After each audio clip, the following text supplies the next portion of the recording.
Garde à vous! Pour tous les férus d'histoire, bienvenue dans cette Trick Track Télé toute particulière et à plus d'un titre. À plus d'un titre, pourquoi? Parce qu'il va être question d'un wargame, un vrai wargame, pas un Warto ou un simili wargame. Alors je dis ça parce que j'ai mon collègue Monsieur Guillaume, salut Guillaume, qui est avec nous et je préfère parler dans le bon sens sous ta couverne. Et il va s'agir de Waterloo 1815, édition bicentenaire. Effectivement, ce sont les 200 ans de la célèbre bataille. Et Fallen Eagles est un jeu dont nous avons l'auteur, Monsieur Walter, ici à ma gauche. Bonjour Walter. Bonjour Guillaume. Bienvenue en Trick Track Télé. Merci. Bienvenue à toi. Donc tu es venu accompagné de Guillaume ou est-ce que c'est Guillaume qui t'a accompagné? L'histoire ne le dit pas. Non, alors la grande histoire ne le dit pas. En tout cas, effectivement, Guillaume, tu nous as dégoté un wargame et son auteur pour ce bicentenaire avec une édition très particulière puisque c'est l'édition du bicentenaire chez Exazim. On va voir tout ça un petit peu plus en détail. Mais avant tout, je vais poser la boîte et on va voir un petit peu, Guillaume, non pas Guillaume justement, plutôt Walter, quel est ton parcours? Comment te retrouves-tu à faire éditer un wargame? Déjà, est-ce que c'est le premier? Non, ce n'est pas le premier. J'ai fait des wargames qui n'étaient pas en boîte pour Vaevictis. D'accord. Un premier il y a plus de 20 ans et j'en ai refait un en 2013 sur la bataille de Paris, une bataille napoléonienne. Et par contre, c'est le premier wargame en boîte. Alors, Waterloo, en fait, c'est une bataille qui m'a toujours fasciné, et je ne suis pas le seul, parce que c'est quand même la bataille du tournant, c'est la bataille historiquement, qui débute les temps modernes, Ouais. qui débute le règne de l'Angleterre. Et c'est surtout une bataille qui fascine un wargamer, parce que quand on joue wargame, en fait, on refait l'histoire pour la faire diverger. Mhm. Et Waterloo, c'est une bataille qui pouvait vraiment diverger. C'est une bataille qui n'était pas gagnée ou perdue d'avance pour n'importe quel camp. Et donc, c'est la bataille qui titille le plus le wargamer parce qu'on a vraiment envie de voir ce qui aurait pu se passer si. Et si? Et voilà. Et donc, le wargame, c'est l'outil numéro 1 pour ça. Ouais. Alors juste vas-y Guillaume. pour remettre un petit peu dans le contexte, parce que bientôt vous le saurez, mais c'est le 18 juin Waterloo. C'est Oui. donc demain. C'est ça. On va fêter le bicentenaire. Il y aura énormément de célébrations donc, au sud de Bruxelles, puisque Oui. Waterloo c'est quelques kilomètres au sud de Bruxelles. L'éditeur c'est Exazim, donc l'un des éditeurs de Wargame qui publie en français et en anglais, même si sur la boîte il est indiqué Fallen Eagles. Oui. Que nous ne traduirons pas car notre cœur saigne déjà à l'évocation de ces la anges. destruction de la garde De ces à Waterloo. anges déchus. Voilà. Et donc, en effet, Walter, lui, s'est penché sur une nouvelle manière d'appréhender la bataille de Waterloo sous l'angle du régiment, pour ramener un peu de fraîcheur et bien évidemment pour profiter de cette commémoration. Pour nous proposer un jeu original qui est sa création. Sa création. Alors, on a quelques vidéos précédentes sur Waterloo. Et en l'occurrence, un petit bouquin nous avait été conseillé par tes soins, que j'ai commencé un petit peu, quand j'ai commencé un petit peu à lire.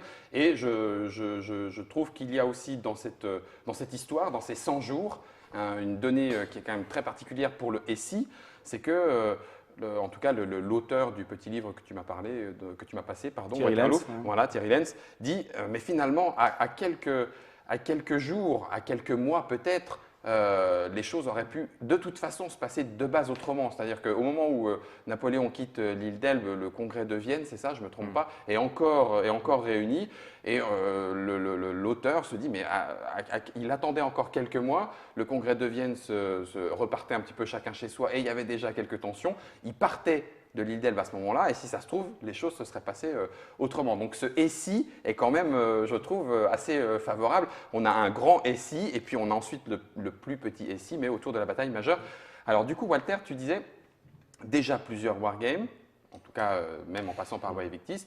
Tu as l'air quand même d'être un spécialiste. Alors, le premier wargame, c'était déjà un wargame sur Napoléon. C'est ce que j'allais dire. Le tout premier, c'était sur Moscou. J'ai deux périodes de prédilection, c'est le front russe et le napoléonien. D'accord. Alors sur le napoléonien, en fait, j'ai un de mes tout premiers, et ça vient mes deux premiers wargames sont un sur le front russe et un sur le napoléonien, et notamment les 4 dernières batailles de Napoléon, qui est un classique du wargame sorti en 1976.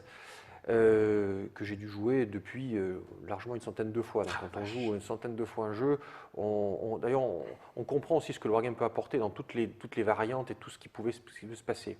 Et c'est un wargame qui aujourd'hui, qui va ressortir d'ailleurs l'année prochaine, mais qui se place sur une échelle un peu plus élevée, c'est-à-dire sur les 3 jours, sur le 16, 17 et 18 juin, et à une échelle donc plus grande échelle, où le pion est une brigade et où une case est fait 500 mètres.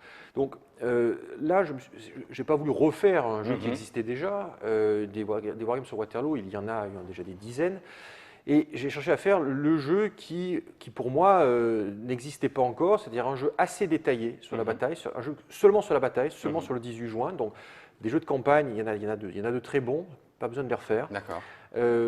Mais des jeux sur la bataille, il y avait en fait soit des jeux très très détaillés, des jeux au niveau du bataillon avec une case 100 mètres, avec des règles très compliquées sur l'orientation, sur les formations des unités. Et là, bon, il fallait d'une part consacrer des heures pour apprendre la règle, mais et parfois même des jours pour réaliser la bataille. Or finalement, ça, je l'ai fait aussi sur d'autres jeux. Mais je me disais, en tant que joueur, le problème que ça pose, c'est que quand il faut 20 heures pour faire une bataille, voire plus, le problème, c'est qu'une fois qu'on l'a fait, on ne l'en fait pas une deuxième fois. Ouais, c'est ça. On vit l'expérience. Et du coup, on ne peut pas retester, voir qu'est-ce qui serait passé si finalement j'étais allé plutôt à l'aile droite ou à l'aile gauche. Donc je me suis dit, il faut quand même quelque chose qui soit assez détaillé, mais qui permette quand même qu'il y ait une rejouabilité pour qu'on puisse tester des options. Inversement, il y a des jeux qui ne sont pas assez détaillés et où on ne voit pas l'action. Donc là, je me suis arrêté au niveau le plus précis possible pour qu'on voit l'action. Et là, on la voit bien parce qu'au niveau du régiment, au niveau à 200 mètres, on voit vraiment les unités avancer, on voit vraiment les corps s'user petit à petit sans avoir des règles très compliquées. Donc là, tu es une case 200 mètres. Une case, c'est 200 mètres. Un pion, c'est en gros un régiment ou un bataillon chez les Anglais. Et un point de force, c'est une centaine d'hommes. D'accord. Bon. Et on le voit sur l'image, le détail de la bataille est déjà quand même très précis. On voit ce qui se passe. On le voit en ce moment à l'image, justement. Donc, ensuite, la question, c'est qu'il faut une méthode des résolutions qui soit simple. Alors, simple, évidemment, relatif au wargame. Ce n'est pas un jeu pour enfants de moins de 10 ans, mais la règle fait 20 pages et c'est une longueur de règle qui se compare à des jeux de plateau un peu compliqués. Oui, tout à fait. C'est ce que tu disais, Guillaume. Il y a des wargames qui sont bien au-delà de ça en termes de manuel de règles. Ouais. Alors ensuite, évidemment, pour permettre aussi des sessions plus courtes, il y a des scénarios, c'est-à-dire qu'on peut faire dans cette bataille, sans revenir sur toute la campagne, justement, au moment du 18 juin, Napoléon a failli gagner les Prussiens le 16, les Prussiens lui ont échappé, et on sait effectivement que les Prussiens vont pouvoir revenir en fin de journée du 18 pour prendre l'armée française de Flandre, en arrivant par là. Ouais. Donc le 18 juin au matin, la situation, c'est que les Français pensent que les Prussiens sont hors jeu. Ils pensent les avoir déjà neutralisés, battus pour plusieurs jours, et pensent avoir la chance d'avoir un Anglais qui accepte la bataille. Et Napoléon il dit ce matin, nous avons 80% de chances de gagner la bataille. Ça sera l'affaire d'un déjeuner. Donc les Français sont très confiants et ont d'ailleurs mal reconnu le terrain. Alors, on ne peut pas avoir trop de temps pour faire la digression historique. Je vous donnerai toutes les sources et il y a beaucoup de choses à lire sur cette bataille. Et ce qui est bien aussi sur Waterloo, c'est qu'on ne manque pas de documentation. Mais les Français, ce jour-là, ne sont vraiment pas au niveau de la légende impériale ou d'une armée française qui a arrivé souvent à battre un ennemi deux fois plus fort. Vraiment, on a des Français très peu inspirés et qui ont vraiment perdu cette bataille. Ils sont pendant toute la journée à peu près à jeu égal en termes de force avec les Anglais. Ils ont plus d'artillerie et ils n'arrivent pas à avancer. Donc, ce qui se passe dans cette journée-là, c'est qu'ils passent le plus gros. Ils ont deux grandes formations. La première grande formation, c'est le 2e corps qui passe sa journée à tourner autour de la ferme fortifiée de Gaumont. Alors que cette ferme-là pouvait être contournée, pouvait être canonnée, et donc c'est une attaque mal coordonnée. Plus tard, Napoléon amène des canons face à la ligne, face à l'aile gauche anglaise, une canonnade qui se fait de loin, le terrain est boueux, et même si on n'est pas dans Astérix, là ça ne donne pas de résultat. Enfin, le premier corps attaque donc, après une mauvaise préparation d'artillerie et est repoussé par la cavalerie anglaise. Donc à ce moment-là, les 2 grandes cartes françaises sont jouées. Oui. Reste l'après-midi, le Français envoie la cavalerie seule attaquer les carrés anglais sur l'aile droite anglaise. D'accord. Et donc c'est des attaques qui se suivent, qui ne sont pas coordonnées. Ouais, d'accord. Et donc les Anglais en fait résistent très bien. Et en plus, après, les Prussiens arrivent et c'est la débâcle. D'accord. Donc, il fallait donc un jeu où on puisse rejouer ça rapidement et avoir des variations. Et donc, il y a également des scénarios qui permettent de jouer soit Hougomont, soit l'attaque du premier corps, soit les Prussiens. Donc, et là, on a des parties qui sont beaucoup plus courtes, qui se jouent sur entre 1 heure et 2-3 heures. Sachant que la bataille complète, par contre, va prendre entre 6 et 10 heures. Et ça dépend évidemment si un camp gagne plus rapidement ou si les gens jouent plus ou moins vite, puisque ça va. Est-ce que l'expérience... Non, mais premier avantage en effet du jeu, c'est qu'on peut déterminer son temps de jeu. Oui. Et vous avez après des scénarios qu'on va pouvoir qualifier presque de scénarios d'initiation, de prise en main.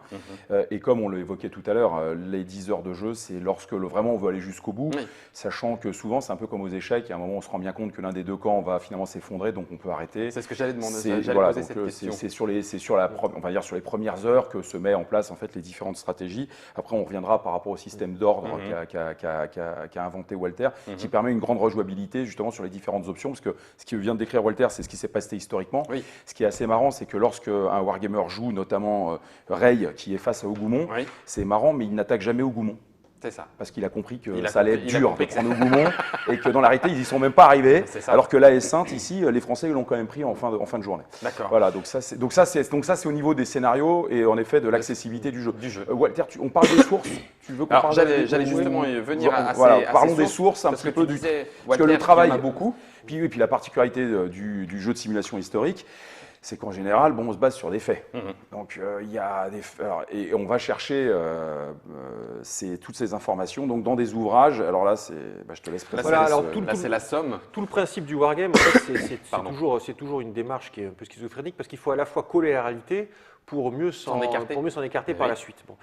Et donc l'idée, c'est de ne pas chercher à reproduire forcément la bataille, puisque reproduire forcément la bataille, ça serait forcer le Français à faire certaines actions, ça serait forcer par les règles de jeu le Français à perdre, donc ce n'est pas du tout le but.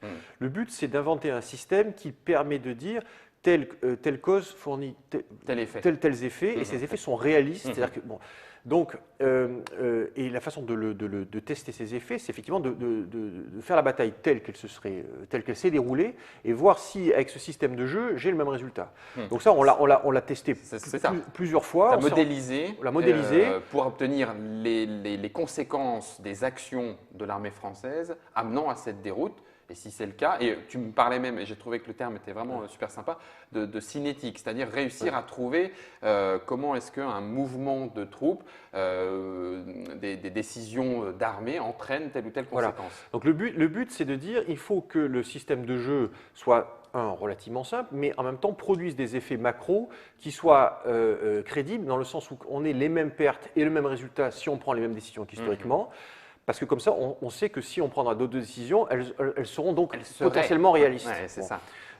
Et pour partir de ça, il faut effectivement aussi partir d'un déploiement qui soit totalement historique, avec les mêmes troupes, etc., pour que les conditions initiales soient les mêmes, que la formule, je dis quelque part, soit réaliste, et ensuite on changera les paramètres, on tournera les boutons comme on veut. Bon. Alors pour savoir d'où on est parti, la meilleure source que j'ai trouvée, c'est ce pavé. Alors c'est de Waterloo Companion. Qui n'a qu'un défaut, c'est qu'il est en anglais. Les Anglais étant évidemment très friands de cette bataille. Pourquoi donc un livre de Mark Atkin aux éditions Room. Et donc là-dedans, il y a absolument tout ce qu'on peut chercher sur la bataille. Il y a des déploiements très précis, il y a l'ordre de bataille pratiquement à l'homme près, les cartes de mouvement avant, les uniformes, la bio de tous les officiers, même certains commentaires sur certains régiments particuliers. C'est parfait. Il y a des photos du champ de bataille d'aujourd'hui où on repositionne les unités pour voir où elles sont, pour visualiser. On voit des planches d'uniformes. Des planches d'uniformes. Sur la fin, on voit là on voit les lieux, mais on voit également là ça c'est intéressant, c'est parce qu'on voit sur des photos d'aujourd'hui exactement où étaient les unités. Ça, c'est génial. Donc on peut visiter le champ de bataille et se dire là il y avait exactement telle unité et donc vraiment se rendre compte de la densité de du cette combat. bataille.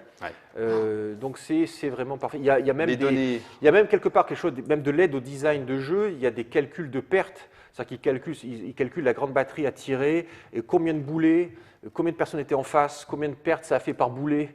Donc ça m'a permis de vérifier également, je dirais, la validité des formules de jeu. Parce que faire un wargame, c'est historique, c'est essayer de faire en sorte que les tables de combat soient réalistes. Il faut que quand X attaque Y, le résultat soit à peu près crédible par rapport à la réalité.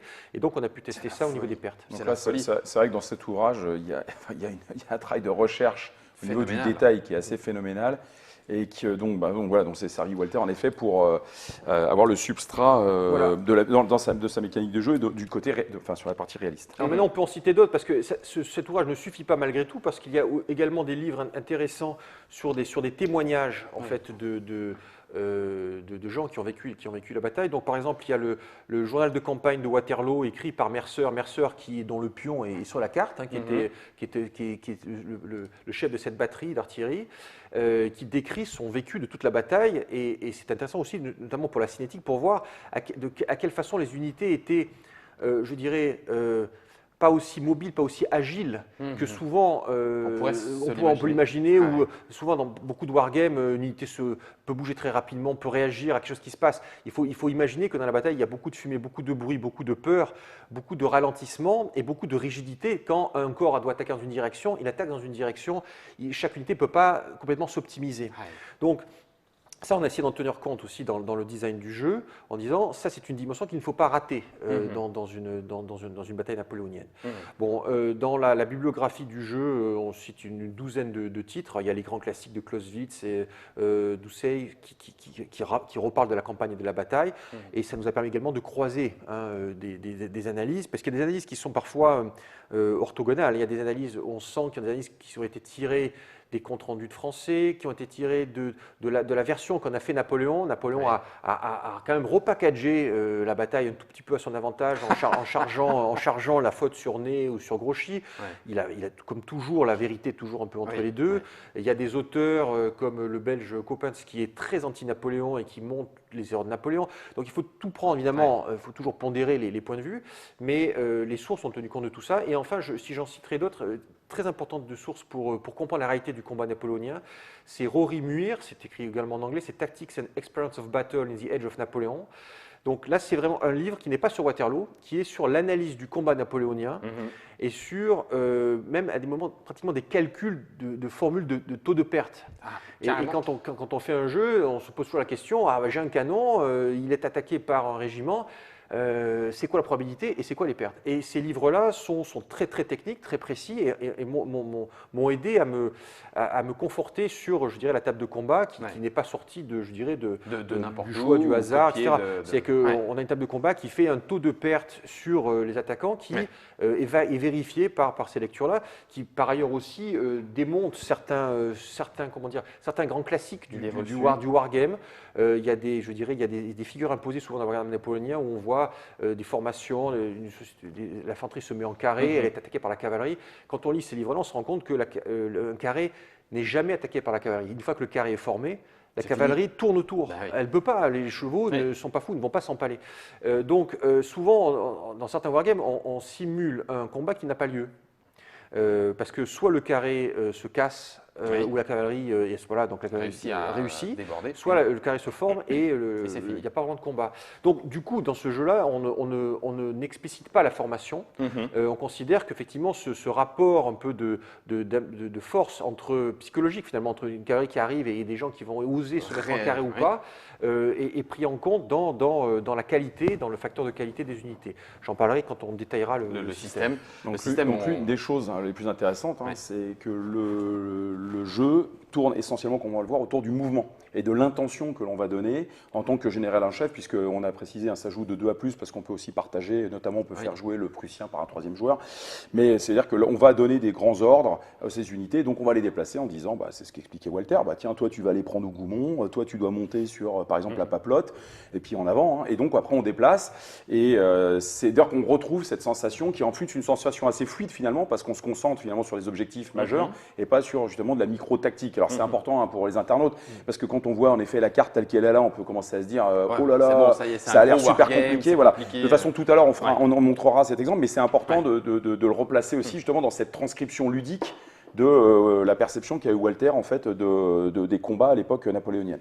Alors, je rebondis sur ce que tu as dit. Effectivement, dans l'objectif de design, il y avait, ce qu'on ne pas tout à l'heure, le choix de l'échelle, le choix du niveau de complexité, mais aussi le choix de la focalisation. C'est-à-dire que c'était par rapport à beaucoup d'autres wargames sur Napoléon, il y a beaucoup moins de focalisation sur les formations, puisqu'il n'y a pas explicitement de formation. On ne dit pas tel pion est en ligne, en carré ou en colonne. Il n'y a pas d'orientation. On ne dit pas je suis attaqué de flanc ou de front. Donc ça simplifie énormément les règles. Oui. Hein, mais sans que ça n'enlève trop en non, ça n'enlève pas de réalisme parce qu'il y a une règle qui dit quand même que quand un pion est attaqué des deux côtés, il y a un malus. Donc il n'y a pas besoin d'expliciter l'orientation, puisque par définition, quand je suis attaqué de chaque côté, quand je suis attaqué par 3 unités ici, ça veut dire que localement, le colonel ne va pas pouvoir s'orienter parfaitement, et donc il y aura un malus, sans qu'on ait besoin d'expliciter la formation. Donc il y a une abstraction qui permet de donner le même résultat finalement. Bon.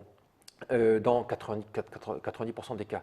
La focalisation, elle était effectivement sur le fait que Waterloo est une bataille d'attrition, une bataille d'usure, une bataille où vraiment on a deux fronts qui s'usent à coups de canon.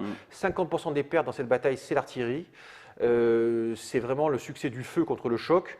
C'est l'usure, et donc il fallait un jeu qui traduise ça. Donc il faut qu'il y ait quand même beaucoup de pions pour que chaque pion a 2 pas. Donc on peut retourner un pion, et quand un pion prend une perte, on le retourne.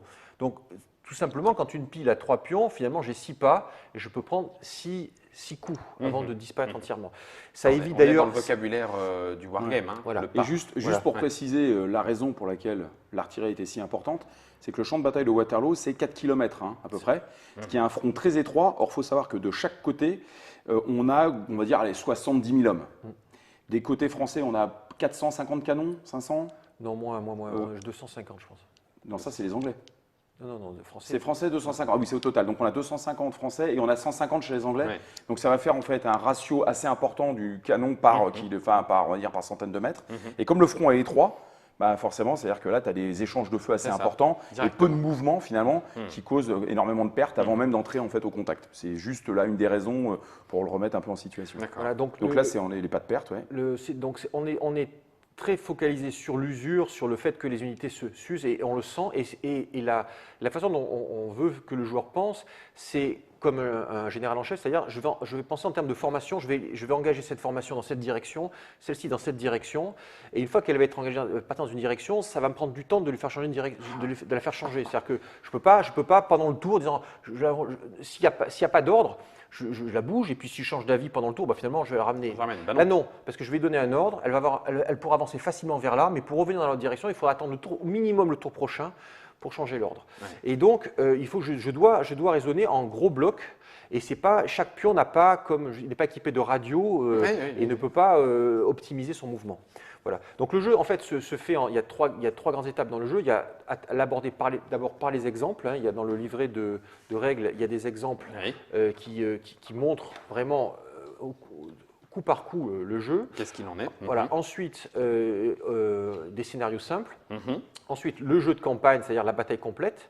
Et l'étage supérieur, c'est l'utilisation de ces cartes-là, qui permettent de faire des variations historiques. Par exemple, cette carte-là, si elle est jouée, c'est de dire, Grouchy aussi, c'est de dire que Blücher finalement va arriver plus tôt. Cette carte-là, ça sera l'inverse. C'est Grouchy qui a gagné, Blücher n'arrive pas. Dans ces cas-là, c'est pratiquement un nouveau jeu puisque la situation change complètement. Et les conditions de victoire changent aussi. Ce qui donne la durée de vie au jeu, parce qu'une fois qu'on a fait 2-3 fois la bataille, les conditions de victoire, on pourra essayer de faire un nouveau jeu avec les Prussiens n'arrivent pas. Avec d'autres récits, entre guillemets. Et d'autres équilibres, un autre équilibre et d'autres conditions de victoire. Donc là, tu as maximisé la rejouabilité. En tout cas, c'était ton souhait initial. Juste pour terminer, avant de passer sur le système de jeu, pour l'explication dans les grandes lignes, puisqu'après on va commencer à jouer, mais tu seras à mes côtés. Du coup, cette envie-là, elle vient de tout ce que tu exprimes, elle vient de je veux trouver un jeu qui soit rejouable, et si, avec la bonne échelle, avec un équilibre qui rend compte de tous ces témoignages vivants, et non pas simplement des témoignages vus de dessus, mais des témoignages de gens vus de l'intérieur. En gros, tu as voulu faire ton jeu. Oui, toujours, quand on fait un design, on fait le jeu qu'on aimerait jouer. Et on espère qu'il plaira à tout le monde. Mais en le faisant, on le fait aussi en sorte, et c'est pour ça que dans la règle, il y a beaucoup d'exemples, beaucoup de choses. On essaie de faire un jeu qui soit aussi pédagogiquement le plus facile à comprendre. Parce que j'ai toujours l'idée qu'un wargame, ça peut paraître compliqué quand on n'y a jamais joué, quand il y a une règle qui fait une vingtaine de pages. En réalité, quand on le joue, c'est parfois plus simple et plus... on se pose moins de questions une fois que la règle est maîtrisée que dans certains jeux qui ont plein d'exceptions. Il y a assez peu d'exceptions dans ce jeu-là. Donc il y a des principes. Une fois qu'on les a compris, on joue. Voilà. Et d'ailleurs, souvent, j'explique le jeu à quelqu'un en démarrant la partie. C'est ce qu'on a fait quand on a joué. Bon, et au bout d'un tour, ça vient, même si la personne n'a pas forcément mémorisé toutes les règles, mais ça se développe assez bien. Deux dernières questions. Tu es joueur uniquement wargame ou joueur jeu de plateau, etc. Non, je suis toute catégorie. Toute catégorie. Donc tu es jeu de rôle également. Et alors, comment est-ce que on connaît un petit peu plus, en tout cas sur Trick-Track, la façon dont un prototype de jeu peut ensuite être présenté à un éditeur et commencer son chemin jusqu'à l'édition. Est-ce que ça se passe de la même façon pour un wargame? C'est-à-dire que tu es arrivé, tu as présenté à Exasim le jeu en disant oui, voilà, c'est celui-là, bah oui, on signe, hop, c'est parti. Ça se passe pareil. Oui, ça s'est passé comme ça. Oui, c'est passé comme ça. J'ai fait une maquette où j'ai déjà fait des pions et j'avais fait une maquette de cartes, proposé le principe et après on l'a fait. Et j'avais vu chez Exasim une très très bonne qualité des composants. Bon, je connaissais des jeux, des wargames Exasim qui étaient de bonne qualité déjà, et en même temps j'avais vu des jeux qui étaient physiquement très très bien produits. Là, par exemple, je crois qu'Exasim est un des rares éditeurs à faire des pions dont les bords sont arrondis, sont déjà confortables. Là, on a également fait une carte avec des hexagones agrandis. Là aussi, Exasim m'a laissé choisir le graphiste et j'ai pu, au niveau du graphisme, choisir un look un peu vieille carte, vintage. Bon, donc il y a beaucoup de raisons finalement qui ont fait que on s'est entendu sur ce projet-là avec des objectifs, je dirais, artistiques aussi qui étaient alignés. Ouais. Alors c'est rigolo parce que du coup, Guillaume, tu le disais hors antenne, mais je trouve ça intéressant. Je ne connaissais pas suffisamment le monde du wargame pour avoir réalisé à quel point ça pouvait avoir une conséquence réelle, mais ces hexagones plus grands que la majorité classique des wargames permettent, et tu l'avais montré, de prendre une unité, et donc du coup de la manipuler avec facilité sans tout faire tomber, parce que c'est quand même… Alors que dans d'autres wargames, tu expliquais, les hexagones sont même trop petits. Non, peuvent être petits. Non, mais en fait là, il y a eu un souci d'ergonomie. Ça a été une discussion, Walter l'abordait avec Christophe d'Exasim. Il y a un souci d'ergonomie qui fait que même si vous avez une carte qui est assez grande, quand vous prenez certains jeux de plateau, on en citait un tout à l'heure, Aurora Arkham, on n'est pas très loin, si ça tient sur une table, mais en revanche, ce qui est bien, c'est qu'au moins là, on pense aux joueurs et à la facilité de jouer. Et il n'y a rien de plus exaspérant quand on joue que d'avoir des pions qui tombent, que tout se mélange. Et après, en termes de couleurs, c'est vrai qu'il y a eu aussi un travail d'ergonomie qui a été effectué pour repérer les formations, puisque ici, on voit déjà que le corps d'Erlon, qui est en orange, est en train de monter à l'assaut de la S-Sainte, et ça représente bien évidemment les grandes formations, sachant que la garde se trouve derrière là-bas avec cette belle couleur, ce beau bleu qu'on verra tout à l'heure avec les pions. Et donc ça, c'est assez agréable. Ça rend le jeu, dans tous les cas, on y rentre encore plus facilement et on se concentre sur le jeu et pas sur les à côté. Du coup, pas besoin de pince à épiler. Alors maintenant qu'on a fait quand même un bon tour d'horizon, j'ai envie de presque dire, on va presque démarrer. Oui, alors il y a 2-trois choses. On peut montrer les pions en caméra déportée parce que c'est vrai que c'est toujours agréable de voir. Une planche de pions. Voilà, la règle. Voilà, donc là, on voit les pions. On voit les pions. Je vais peut-être un tout petit peu dézoomer. Je ne sais pas si je vais le faire dans le bon sens. Oui, voilà. Tiens, Guillaume, tu pourras récupérer aussi ça, c'est l'ordre de bataille. Ça, c'est l'ordre de bataille. Donc, c'est ce qu'on appelle les chartes, c'est ça? Les différents organigrammes. Voilà, c'est ça, ouais. Donc c'est une aide de jeu pour permettre de positionner les pions case à case si on veut le faire en placement purement historique. D'accord. Sachant que dans la règle, pour simplifier, on permet aussi aux joueurs de se placer par zone. Tiens, ça façon plus libre pour que le placement soit plus rapide. Voilà, on peut même éventuellement un peu faire évoluer ce placement. Et il y a également une option de placement totalement libre pour là aussi qui est qu'est-ce qui serait passé si le placement initial si on avait placé les troupes autrement. Ah oui, carrément. Oui, donc là, tu t'as laissé une énorme liberté. Il y a des possibilités. On peut jouer exactement à l'histoire près, à l'hexagone près. au départ, où on peut se donner plus ou moins de marge de manœuvre, ce qui donne une dimension supplémentaire de flexibilité par rapport à l'histoire. Oui, donc alors oui, c'est rigolo parce que de façon globale dans les wargames, c'est pas un parti pris habituel, non? Il me semble que dans les wargames habituels, alors dites-moi si je me trompe, c'est justement plutôt très cloisonné, c'est comme ça qu'on joue, c'est un petit peu trop. Il y a certains jeux, oui, il y a quand même d'autres jeux qui offrent aussi ce qu'ils appellent le placement libre. L'option placement libre arrive une fois sur deux. D'accord. Je pense que là, je pense que c'est surtout les cartes de variation historique qui vraiment donnent un changement. Et il y a également une dimension qu'il faut rajouter, c'est qu'il y a des règles optionnelles de placement caché. Parce qu'une des grandes vérités de la guerre, surtout, c'est qu'on ne sait tout simplement pas où est l'ennemi. On ne sait pas exactement, on voit des troupes au loin, mais on ne sait pas si c'est la garde, on ne sait pas si c'est bon.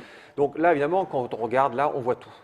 Alors, il y a une première règle très simple qui est d'interdire à l'adversaire de consulter les piles de l'adversaire sauf si il a une unité à lui collée. D'accord. Donc ça, c'est déjà une règle simple qui permet de simuler un léger brouillard de guerre. On voit quelque chose, mais pas tout. Mais il y a également une règle optionnelle de placement de mouvement de ce qu'on appelle de brouillard de guerre stratégique, où toutes les formations sont cachées ou sont remplacées par le chef qui est retourné.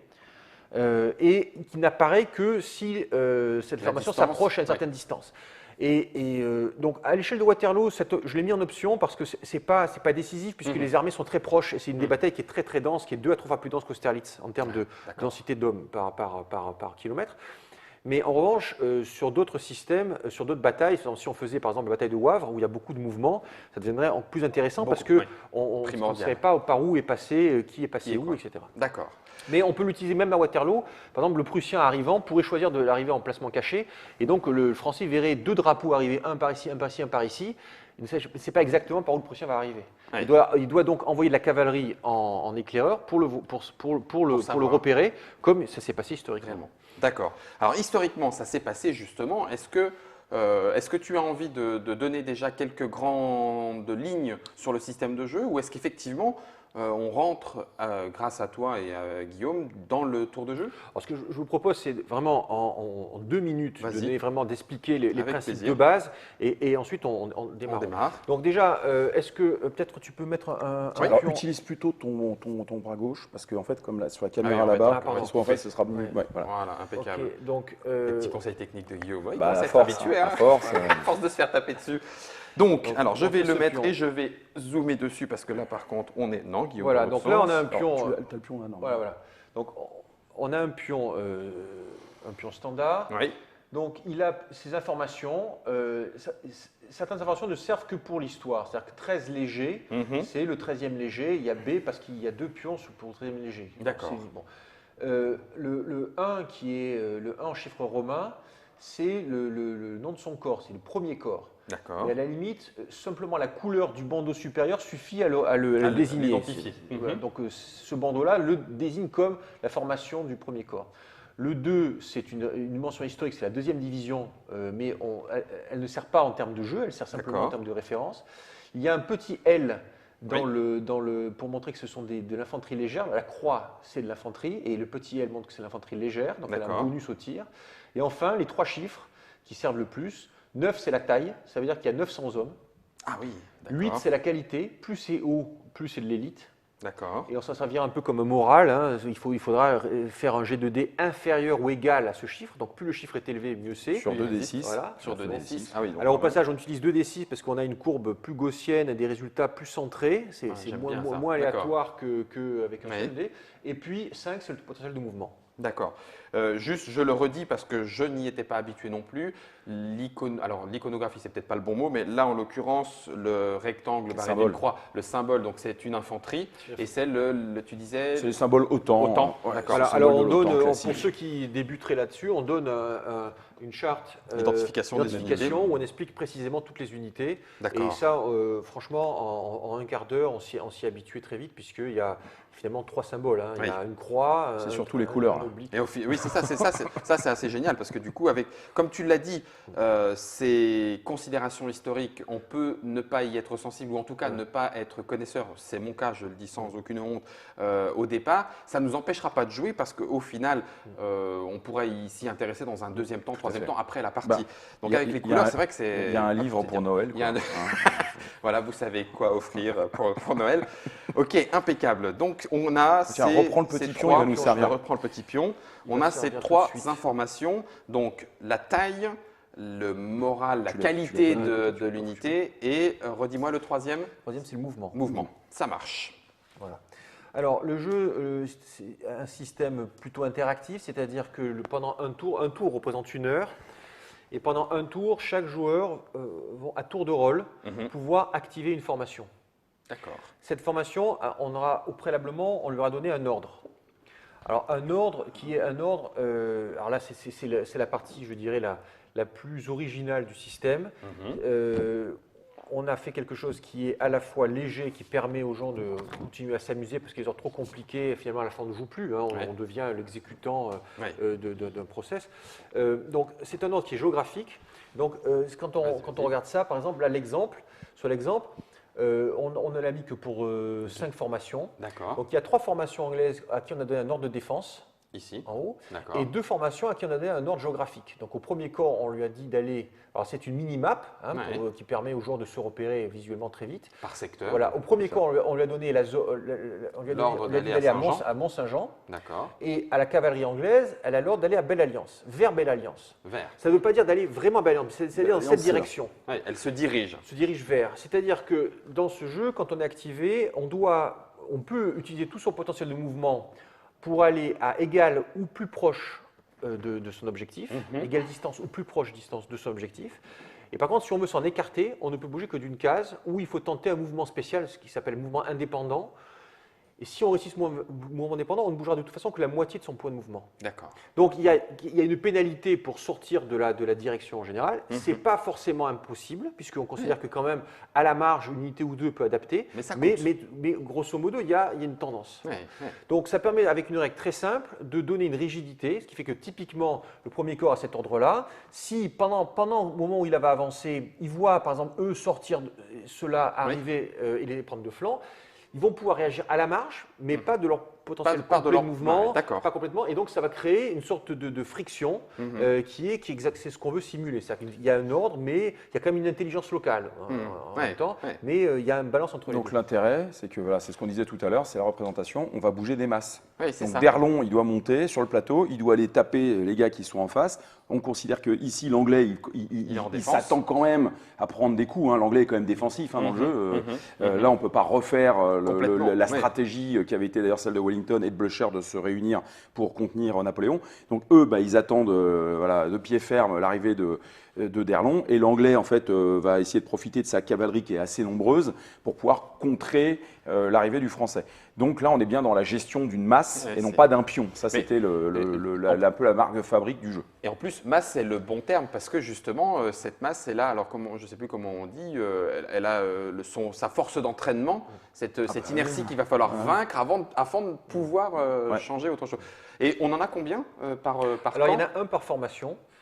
Donc là, j'en ai mis que 5, Sur puisqu'il notre y a 5 exemple, formations qui vont réellement jouer dans l'exemple. On ne va D'accord, pas jouer sur toute la longueur du front, d'accord. mais en total, il y a 15 de marqueurs. D'accord, donc pendant 1 heure, qui représente un tour de Voilà, jeu, voilà. on pourrait éventuellement, on va placer un par un ces 15 marqueurs. Ces 15 marqueurs exactement, on les place au début de la partie, puisque c'est l'ordre initial. Ah oui, d'accord, Et ensuite, à chaque tour, chaque commandant en chef peut en changer une partie. une partie. Voilà, donc les Français peuvent n'en changer que de 1 à 3.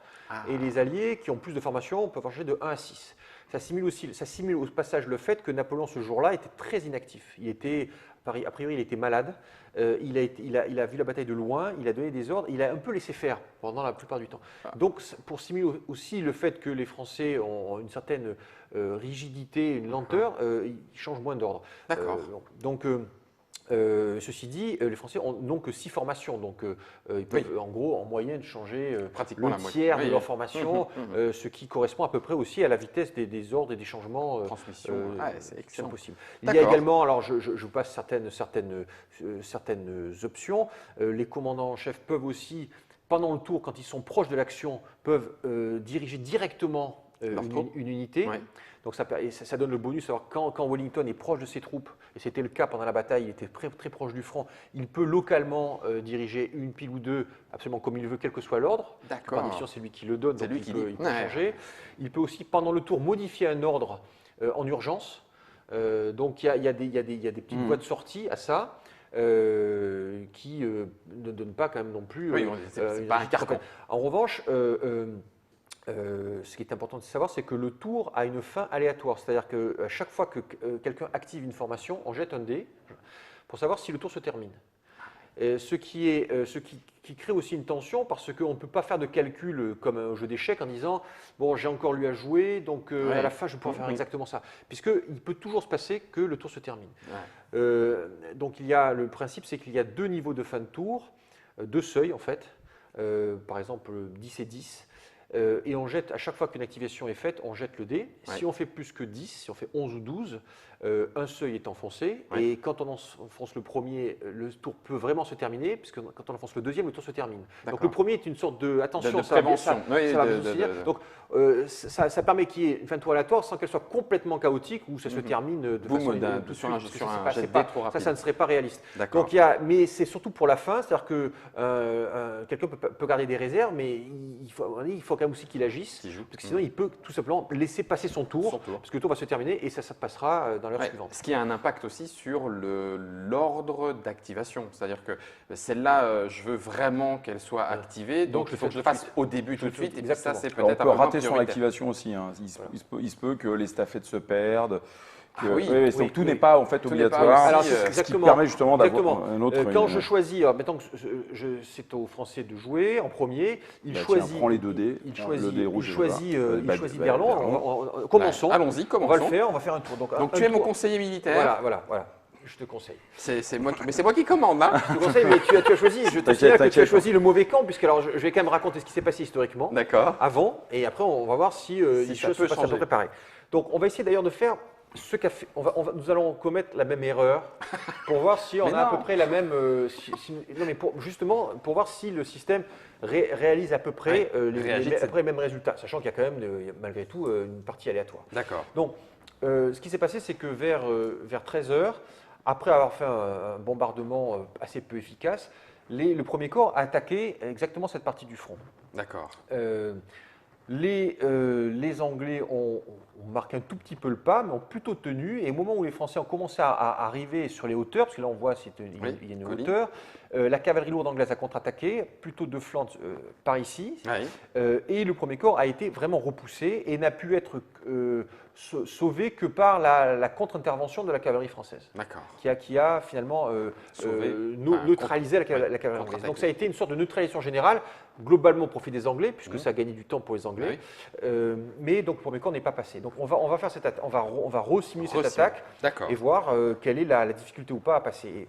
Et c'est vrai que Waterloo, c'est quand même un mur de feu. Les Anglais sont quand même bien sur des hauteurs avec de l'artillerie, on tire à bout portant. Et c'est vrai que les Français sont arrivés massés et se sont fait vraiment tirer comme à la foire. Non, mais moi je voulais avoir un peu d'espoir là. Donc, alors le problème c'est ça. Alors là, on est dans la situation, c'est que malheureusement, il faut simuler ce qui se passe. C'est-à-dire que quand il y a une attaque qui tactiquement est défavorable, on est forcé de reconnaître que l'artillerie c'est puissant. Quand tu le joueras, parce que de toute façon je sais que tu vas craquer, donc tu le joueras.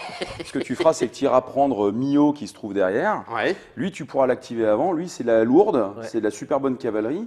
Et lui, tu vas l'envoyer venir attendrir l'anglais à coups de latte. Ça. Et puis une fois que là, ça aura commencé un peu à flancher, tu enverras d'Erlon. Ce qui passe, c'est toujours mieux la viande anglaise un peu attendue. Voilà, c'est ça. Mais pourquoi est-ce que, si j'ai un avantage, enfin maintenant que vous me le dites, je le sais, si j'ai un avantage d'artillerie et que cette artillerie n'est pas si mauvaise que ça au final pour faire quand même un peu de dégâts, pourquoi est-ce que je ne vais pas épuiser mes réserves de mitraille parce que de toute façon, le temps joue contre toi en tant que Français. Ah d'accord, ok. Et l'artillerie, il faut l'approcher. Et puis si elle est trop proche, à un moment, on vient s'occuper de toi aussi. On s'occupe de moi. Donc la vraie erreur entre guillemets historique de D'Erlon, c'est d'avoir d'abord attaqué en colonne extrêmement serrée, donc très très dense, en montée face à des artilleries déjà bien positionnées, et surtout de ne pas avoir utilisé ce qui se passe souvent en napoléonien, c'est l'interarmée, c'est-à-dire la coordination de cavalerie et infanterie. D'accord. C'est-à-dire que quand si l'infanterie fixait un tout petit peu et la cavalerie avait attaqué tout de suite, elle aurait été beaucoup plus puissante que d'abord l'infanterie, Et puis on 2 heures attend. après la cavalerie. D'accord, c'est Parce ce que là, tu les disais. Fran- voilà. Autant Donc, y aller voilà. direct c'est ce qui avec. s'est passé. Donc là, évidemment, Bon. là, les joueurs qui jouent, qui feront la partie en libre seront normalement bien plus efficaces que ce qu'on va réaliser pour le premier corps, qui là va y aller tout seul. Ouais, c'est Mais ça. comme on en reparlera, hein, mais Waterloo, c'est vraiment pas la meilleure bataille pour le Français. Bah et, oui, on aurait pu faire mieux. Mon bon monsieur. il aurait dû faire mieux surtout. Il aurait dû faire mieux. Alors allons-y. Vu le Alors, potentiel. donc au début du tour, on place les ordres. Donc les ordres sont placés déjà, Oui. et donc on considère que ces ordres-là, cette phase d'ordre est terminée. Voilà, 3 unités en défense. Voilà. Nous, on va sur Saint-Jean, Mont-Saint-Jean.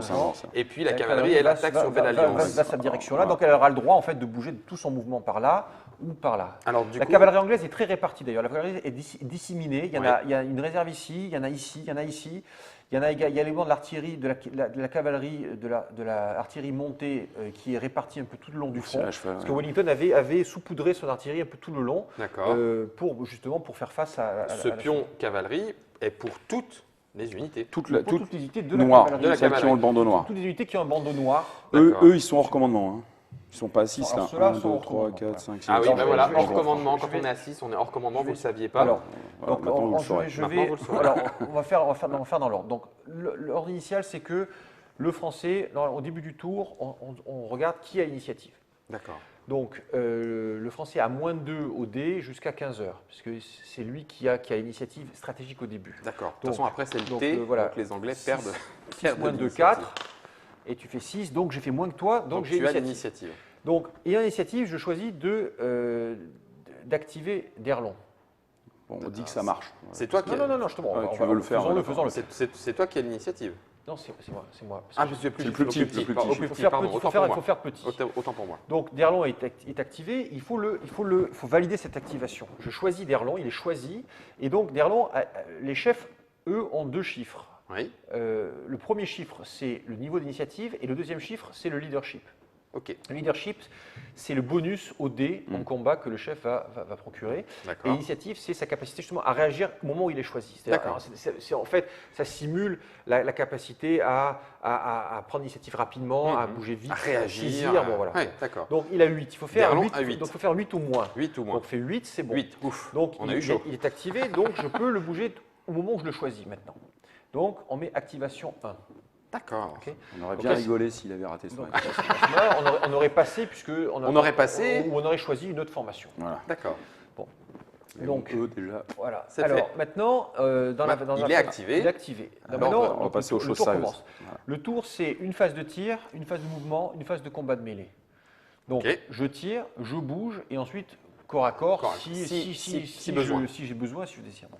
Donc là, je tire. Donc là, on va tirer. Donc on va faire un tir pour simuler un tout petit peu la situation. Donc on va supposer que cette pile-là va tirer sur lui. D'accord. Donc là, je regarde ce que j'ai dans la pile. J'ai 2 infanteries. Alors est-ce que je vais faire avec le bras comme Tu ça. vas avec l'artillerie là, non? Est-ce qu'on Ouais. voit là? On voit Oui, bien, oui, là. on voit, on voit. Donc là, il y a une unité d'infanterie, Infanterie, encore une autre une deuxième infanterie. et une artillerie. Donc on a petit carré avec Voilà. le rond. On peut y aller. Quand il y a un mélange d'artillerie et d'infanterie, on ne compte que l'artillerie. Ça peut surprendre des gens qui se disent mais quand même, On avait des fusils, non oui, mais l'artillerie est tellement plus puissante D'accord. que je dirais ce que rajoutent les fusils autour, n'en rajoute pas grand-chose. D'accord. D'autant que là, on est à distance et que de toute façon, l'infanterie ne peut tirer que adjacent, que quand on est. Bon, donc là, je vais tirer à 3 cases. Par définition, il n'y a que l'artillerie qui tire. D'accord. Donc je tire à 3 hexagones. Je vais tirer sur cet hexagone-là. Mhm. 1, 2, 3. Pas de souci. Donc on regarde d'abord la puissance de feu. J'ai 4. Dans ce jeu-là, c'est assez simple. C'est soit j'ai moins de 4 et j'ai un malus. Malus, donc plus 1 au dé. Mhm. Soit j'ai entre 4 et 10, c'est normal. Mhm. Soit j'ai plus de 10 et je commence à avoir un bonus de moins 1, voire moins 2 si j'ai plus de 20. Oui. Donc là, je suis entre 4 et 10. Donc normal. Donc c'est normal, pas de modificateur. Je tire sur quelqu'un, je tire à 3 cases. La portée de l'artillerie, c'est 4. C'est 4. Alors, à un hexagone, j'ai moins 1. D'accord. À un hexagone, j'ai moins 1. À 2 hexagones, j'ai 0. Et à 3 et 4, j'ai plus 1. Oui. Donc là, c'est modificateur simple pour tenir compte de la portée. Donc là, je D'accord. tire à 3 cases, j'ai plus 1. Ok. La cible est dans un chemin creux, c'est ce petit symbole, D'accord. qui donne plus 1. Ok. C'est un relief du terrain. Oui, c'est on prend particulier. en C'est une compte. protection du Ouais, terrain. d'accord. Là, la Ouais. protection du terrain, c'est +1. Donc, +1 pour le terrain, +1 pour la distance. Portée de tir, ouais, ça fait Ça plus. fait +2. Je jette 2 dés, j'ajoute +2 au dé. Donc 7 et 2, 9. Voilà, donc on prend. Donc là, il faut montrer la table Oui, de la petite tir. table de ce résolution. côté-là, La voilà. table de tir. Voilà, ouais. Alors, elle est ici. Donc, Voilà. La Table de dézoomer tir, un il faut, tout il petit faut peu. cadrer sur artillerie. Voilà. Voilà. Donc là, j'ai fait 7 plus de 9. J'ai fait plus de 8, donc c'est raté. D'accord. Alors, on va commenter les autres résultats. Oui. Il y a des résultats d'artillerie. Il y en a de deux types. Soit c'est TFQ quelque chose, soit c'est des pas. Soit c'est les deux. Donc TFQ, c'est test de facteur de qualité. C'est un test moral en fait. D'accord. C'est-à-dire qu'il n'y a pas de perte, mais on teste pour savoir si l'unité reste ou va Reste partir. ou pas sur le Bon. terrain. D'accord. Et quand il y a des pas, c'est des pertes Là, c'est des directes. pertes, c'est C'est des ce que pertes tu disais directes. tout à l'heure. Il y a, quoi qu'il arrive, il y a des pertes. On retourne, Voilà. on retourne l'unité, un pas. On le sachant fait, on lève. qu'on est sur un tour de jeu qui dure 1 heure. Donc là, il faut considérer que ça canonne. C'est pas Oui, un c'est- coup, hein, non, ça voilà, canonne, bien ça sûr. prend son Oui, temps. oui, voilà. je comprends bien. Donc ça, c'est raté. Donc là, il y a eu un tir. Ce tir a raté. Et, Là, tu veux un marqueur oui, Tu veux le sur marqueur les boîtes, Ouais, là, je ouais, vais ouais. prendre. Donc là, normalement, on va mettre un marqueur sur cette unité-là pour se rappeler qu'elle a tiré, ce qui va légèrement gêner le mouvement, puisque dans la réalité, en fait, elle a tiré pendant au moins un quart d'heure, etc. ouais. Et donc, pendant ce temps où elle a tiré, elle empêche les gens qui sont derrière elle de passer, d'avancer. et elle s'empêche elle-même d'avancer. Donc, il y a un marqueur feu. Donc, ce marqueur rappelle qu'il faut 3 points de mouvement de plus maintenant pour quitter cet hexagone. D'accord, c'est marqué dessus, Voilà. comme le porcelain. Bon, maintenant, on décide non, on ne va Non, pas tirer. tu Là, on tires va plus. avancer. Ça, c'était Là, juste pour montrer. 1, 2, 3, Oui, c'est pour gagner en mouvement. C'est Oui, et pour d'ailleurs, gagner en oui, mouvement. d'accord. Et d'ailleurs, on va monter. pourquoi je ne tire pas là? Parce qu'en fait, j'ai vraiment envie d'aller au contact. Donc, si je tire, je vais Ouais, mettre tu ce vas marqueur là. bloquer. Ça va m'empêcher d'y aller. Mais ça, c'était pour Je montrer comment fonctionne Voilà. la tir d'artillerie. Alors maintenant, D'accord. Bon, on y donc, va. Maintenant, on va bouger. On va bouger direction Mont-Saint-Jean. Guillaume, il est là. Viens, viens, viens. Donc, tous les mouvements dans ce sens-là peuvent se faire à plein mouvement. Ouais, c'est Parce ça. que je suis Dans ma direction. légal avec mon ordre. Il est mal. Bon, Ouais. donc, on va. Alors là, c'est là qu'il va falloir. On va attaquer non pas de façon totalement optimisée, on va attaquer pour faire à peu près ce qui s'est passé dans l'histoire. D'accord. Donc, je vais faire le mouvement et Vas-y, après je vais vas-y. faire la résolution. Vas-y, vas-y. Ce qui s'est à peu près passé, c'est ce genre de mouvement. Donc là, ça coûte donc 1, 2 pour aller là. Oui. Ok. Un Lui, c'est parcage. pareil, il fait 2 comme Ici. ça. Et lui, on va dire qu'il est là, il va faire 1, 2, 3, 4, il va ici. D'accord. Donc on les- empile. Alors empile, là, les tout de suite, hommes alors, vont, tout de suite, je fais une parenthèse de règle. C'est quoi l'empilement? Parce qu'il y a une limite d'empilement. L'empilement, c'est 30 points de force Oui. maximum d'infanterie dans une case. Ou, et ça c'est beaucoup plus simple, ou 2 unités d'une formation plus une artillerie, quelle que soit leur taille. D'accord. Ça revient à peu près à la même chose. Bon. Ok. Donc là, en l'occurrence, on a 3 unités, donc je suis quand même obligé de compter, mais là j'ai 10, 10 et 9, ça fait 29. C'est Donc juste- c'est légal, alors là je suis vraiment, ça correspond effectivement à ce qui s'est passé historiquement, c'est à Maximum. 3000 hommes très très denses qui attaquent. Qui attaque. Bon. Donc là, on va faire pareil pour eux. 1, 2, 3, 4, ils viennent ici. Donc là, j'ai vu que tu avais dépilé et réempilé. Ça ne. Ça, il n'y a pas de problème, Il n'y a ça pas de coûte problème. rien. D'accord. 1, 2, 3, 4. Je considère que le temps de se croiser, etc., est négligeable D'accord. à cette échelle-là. Bon, là, pareil, je vais bouger ici. 1, Tu 2. bouges la totale, donc on vient 1, vraiment 2, au contact. 1, hein. 2, voilà. Et lui, alors là, c'est l'artillerie qui va s'avancer. Pour être plus efficace s'appeler- dans un tour Oui, futur. extérieur. Hein. Sachant qu'elle prend le risque, d'ailleurs, c'est ce qui s'est passé, que si jamais ça recule, elle peut se retrouver seule, mais on va Ah prendre oui. le risque. D'accord. Celui-là est coincé par lui. Alors là, pour faire un exemple, Tu on va fais faire, un on va move sur faire- la on va faire un Sainte, assaut ouais. sur la Sainte Voilà, c'est ça. pour montrer comment résiste une ferme. Et lui, il va venir renforcer cette pile ici. Lui, il va On aller met sur ici. ceux-là, ouais. Alors là, il y a la cavalerie. Alors mélanger cavalerie et infanterie, c'est jamais une bonne idée puisque finalement, c'est possible, mais il y a des malus Ça gêne, sur la qualité ouais. globale de la pile. Donc on va pas le faire. On va faire par contre une charge de cavalerie, enfin une attaque de cavalerie, puisque moi je, Donc, que de la cavalerie. que de la cavalerie. Ces 3 piles-là vont aller attaquer ici cet hexagone-là. D'accord. Voilà. Et lui va rester en couverture quand même ici. Bon. Donc voilà, Waouh. ça c'est le mouvement. on y À allait, la fin du mouvement, alors il faut, bille en tête, hein. il y a des marqueurs encore à prendre. Oui, pour dire quels sont ceux On qui va, ont on va bougé. déclarer les attaques. L'attaque n'est jamais obligatoire. C'est-à-dire que je suis au contact, je peux très bien dire, en fait j'ai avancé et je reste à 200 mètres de la cible. Comme Oui. c'est 200 mètres entre deux centres d'hexagone, donc on peut très bien être positionné comme ça sans qu'il y ait un combat au corps à corps. Il y a quand même le chef aussi avancé. Je prends le risque quand même que… ouais. En gros, c'est tirer les premiers? Non, c'est-à-dire que là, je pourrais très bien avancer, Oui. ne pas tirer, puisque là, on tire avant le mouvement, hein, Oui, on tire et on bouge.